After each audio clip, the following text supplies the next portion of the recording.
तस्वीर से अंदाज़ा लगा सकते हो ये ट्रेन इतनी जोर से दुर्घटनाग्रस्त हुई है और इसमें 3 ट्रेन इन्वॉल्व है। अब आप ये समझने की कोशिश कीजिए कि आखिर ये ट्रेन दुर्घटनाग्रस्त हुआ कैसे, इसमें मानवीय भूल है या सिस्टम फेल्योर हो गया, या अब इसका जिम्मेदार कौन, इसकी जिम्मेदारी लेगा कौन। आप समझ सकते हो ये इतना बड़ा दुर्घटना होने के कारण जो इतने सारे लोगों की जान गई है उसके जिम्मेदार कौन होंगे। मैं आपको बता दूं 12841 शालीमार चेन्नई एक्सप्रेस जो कि शालीमार से आके चेन्नई की ओर जा रही थी, और दूसरी ट्रेन हमारी Bangalore SMBT Sir M Visvesvaraya terminal से निकल के हावड़ा की ओर जा रही थी। दोनों पैसेंजर ट्रेन है, फुल्ली पैक्ड रहती है। इसमें जो लोग रहते हैं स्लीपर कोचेज में, इसकी अगर हालत देखोगे तो आप अगर 72 सीट है तो लगभग 150 से ज़्यादा लोग रहते हैं स्लीपर कोच में, क्योंकि वेटिंग वाले रहते हैं, और ये फुल्ली पैक्ड ही जाता है।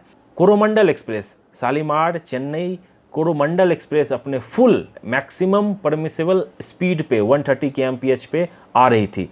उससे पहले क्या हो गया था, जो हमारी SMBT बेंगलोर हावड़ा वाली जो ट्रेन है वो चल के जा रही थी और उसके 3 डब्बे पटरी से उतर गए थे और वो दूसरे ट्रैक को ऑब्स्टेकल कर रहे थे, और इसी दौरान एक मालगाड़ी उधर से गुजर रही थी, तो उस मालगाड़ी को रोक दिया गया था ताकि मालगाड़ी पैसेंजर ट्रेन से ना टकरा जाए।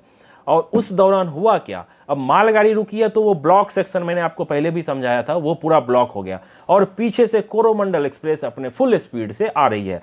और ऐसा कहा जा रहा है कि सिग्नल रेड होने की बजाय सिस्टम फेल्योर हो गया। सिग्नल फेल्योर होने की वजह से लोको पायलट, उसके जो क्रू थे असिस्टेंट लोको पायलट, उनको पता ही नहीं चला कि आगे ट्रैक पे एक मालगाड़ी है, क्योंकि ट्रेन जब 130 के स्पीड से चलती है तो आप अंदाज़ा लगा लो, ट्रेन अगर आप रोकने की इमरजेंसी ब्रेक भी लगाने की कोशिश करोगे तो कम से कम 1 किलोमीटर, कम से कम 800 से 1 किलोमीटर डिस्टेंस लेती है ट्रेन रुकने में।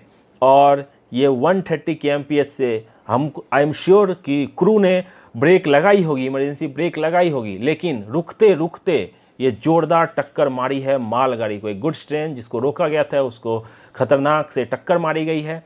और आप अंदाज़ा लगाओ आगे के 2 कोच, आजकल जो कोच रहते हैं उसमें जनरल कोचेज रहते हैं जिसमें कोई आंकड़ा निकल के नहीं आने वाले, कितने लोग उस जनरल कोच में थे। आप जनरल की हालत देख के अंदाज़ा लगा लो कितने लोग होंगे उसमें।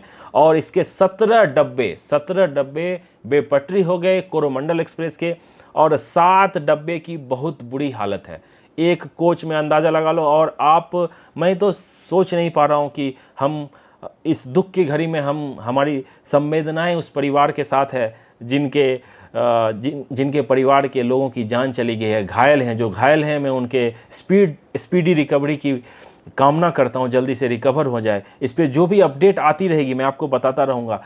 मैं थैंक्स कहना चाहूँगा उड़ीसा में जो बालेश्वर के लोग हैं उनका भी, वो रात भर लगे रहे इस रेस्क्यू ऑपरेशन में, साथ देते रहे। जो NDRF और जो बाकी ऑफिशियल थे उनको सपोर्ट करते रहे।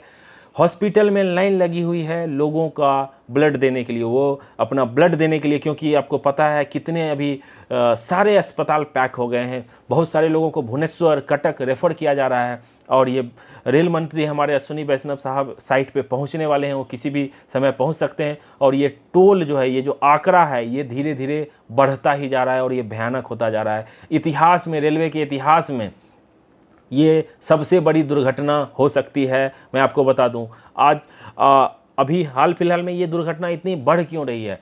अभी बात की जा रही थी जो कवच सिस्टम रहेगा, अगर कवच लगा रहेगा ट्रेन में तो आमने सामने अगर ट्रेन रही या एक ही ट्रैक पे रही तो अचानक उसमें ब्रेक लग जाएगी, डिस्टेंस पे ही ब्रेक लग जाएगी और कोई दुर्घटना नहीं हो सकता है। तो ये सिस्टम आने में अभी बहुत टाइम लगने वाला है। कुछ ट्रेनों में ये लगाया गया है लेकिन इसको सारी जगह इंप्लीमेंट करने में बहुत टाइम लगने वाला है। एक अच्छी बात इसमें लोग कह रहे हैं, जो ये LHB वाली कोच थी जिसके कपलिंग सिस्टम काफ़ी अच्छे होते हैं, लेकिन फिर भी सोचो ये जो विजुअल देख के आप अंदाज़ा लगाओ कि कितना भयंकर घटना हुई है। हमारी SMBT हावड़ा वाली जो ट्रेन थी जो डिरेल होके थी, तो उसके साइड में भी साइड कोलाइड हो गई, क्योंकि मालगाड़ी में टक्कर मारी, उसके बाद ट्रेन बेपटरी हुई और साइड में वो ट्रेन भी थी उसमें जाके टकराई है।